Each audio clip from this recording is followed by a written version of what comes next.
mom's folks had a farm north of Lampasas.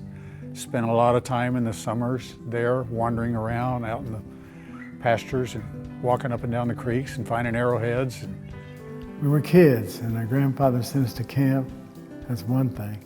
Our grandparents had a farm out in the country, so we spent time out there and just developed a love for the country.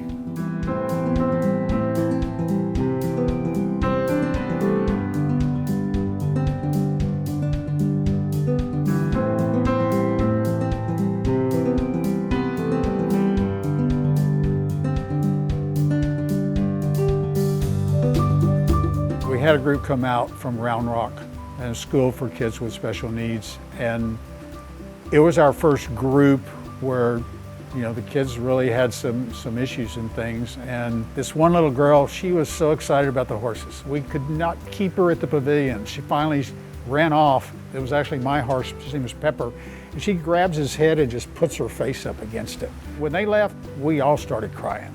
We just all got in a big group hug and started crying. It was amazing. My house is not too far away, and if I'm not out here, I can hear the kids just laughing and having a great time. The parents had expressed a need for a program to help the siblings of the rare children. Because of the extensive treatments and appointments and diagnostic journey, the sibling is often in the background, and their needs sometimes are not met in a timely way.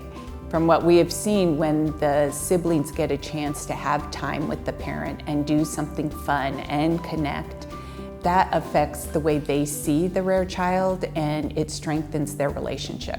Candlelight Ranch really gave us the unique opportunity to meet those needs at a deep level where it actually increased their well-being and had a ripple effect on the family. There's one kid one day was coming over the zip line, and he was being real quiet. You know, I thought, looks like he's excited. When I caught him, I asked him, I said, well, did you enjoy that? And he said, yeah. I said, well, you know, you can express that. And he goes running down the road, I'm conquering my fears. I'm conquering my fears. You know, it was kind of cool. But that, you see that change in people. You think, well, we're never gonna get huge. But, you know, over time, it has happened.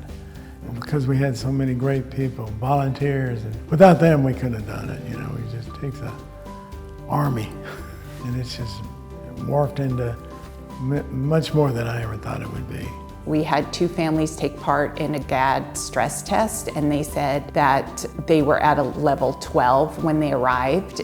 And by the end of the day, they were at a 2, and by the time they left, they were at a 1. I just want to send a message of gratitude for the healing that you have brought our CC4C families. As fellow nonprofits, we all want to have impact and leave a legacy, and you are leaving a legacy of healing.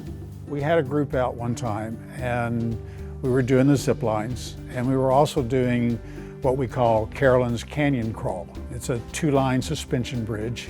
There was this one boy.